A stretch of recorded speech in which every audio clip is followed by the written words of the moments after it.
So, guys, I'd just like to welcome you to yet another session of Fashion in 5 Facebook Live. It's 6:01, and I'm going to try to fit this into 5 minutes. So, guys, once again, I'm Jacqueline. I'm the director of Africa Fashion Guide. I am your African fashion business coach, and I am the author of the book Fashion Africa, the director of Fashion Africa Conference, and of our new sourcing trips, Fashion Africa Sourcing Trips, where we take you to Africa. And we have an online, offline platform where basically supporting the full supply chain of Africa's fashion and textile industry, working with you basically to bring your sustainable solutions to bring you sustainable solutions to Africa's your African fashion sourcing strategy. So we're here for you to help you get informed and to get your business goals up and going. So what I'm doing right now is bringing you just weekly 5-minute tidbits of information about what's going on in Africa's fashion industry, just so you keep informed about manufacturers, about fashion designers, textile industry throughout Africa. So last week, if you were here last week or you watched the replay, then you remember we spoke about a very interesting topic regarding Trump and the USA and their secondhand clothing. So in regards to Rwanda, they suspended Rwanda's AGOA privileges. I have to do that. If it is a privilege, well, they suspended it. So that's something that we spoke about. But today, slightly different topic, but I thought it was important to bring it up. It's all about ASOS. That's right, the online retailer ASOS and their Made in Africa or Made in Kenya collection. I don't know if you guys have seen this, just recently dropped for Spring 18. So ASOS have this Made in Kenya, was formerly ASOS Africa collection, that they've been manufacturing with Soko, Kenya, since around 2009, 2010, I believe.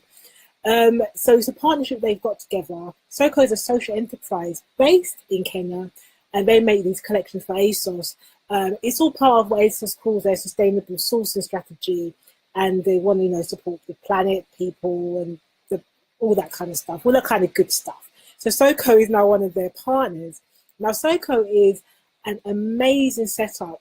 I've been to visit it myself in Kenya. It's set up by a lady called Joanna Maiden. And she's done amazing work there. You guys really have to go and visit it. So they're based between Mombasa and Nairobi, some hours in between. And this whole setup provides livelihoods for around 50 people in the Kasgal region. They've even set up a stitching academy with ASOS in partnership with them, with Soko, and they give tailoring courses and they're providing jobs. There was a high load of unemployment in that area. A lot of people would have to go into things like prostitution, there was also poaching, as they tell us, and this was because of desperation and lack of jobs. So Soko have set up an amazing hub, basically. They've moved into this amazing purpose-built eco-factory. They minimise environmental impact. They use compressed earth to build this building. It's off the hook, guys. You really have to see it. They even provide free school for the children, free medical care, food every day. So good. They're thinking about everything they can do within their ability. And so ASOS is partnering with them on this. And if you think about ASOS, they've been around for about 18 years, flipping neck. 18 years, people, they've been around. Can you imagine that? And they now have been working with Soko, this clothing manufacturer, providing training and employment for some of the countries in Kenya's poorest communities. So Soko started with about 4 or 5 people, and now they've got about 50, I believe. So it's just amazing. So if you've seen it recently, they've just launched a new collection. They've been doing collections every year. Started this new collection with in collaboration with the duo Too Many Siblings, brother and sister duo. They're Kenyan. Model Naomi and Radio 1, Beats 1 radio presenter Julie Adenuga. But they've all kind of put this creative input into the design process for this new 2018 collection. So Too Many Siblings are really, really cool, great couple. They're like massive influencers on Instagram now. If you see what they're doing, they've got something called Thrift Social Nairobi. So they're all about celebrating wearable things and art and just anything kind of cool. Really great duo. So I think it was kind of a good look for them. So they've got a video up on the ASOS Facebook page, and they're really excited. I'm quite excited for you to have a look at that as well.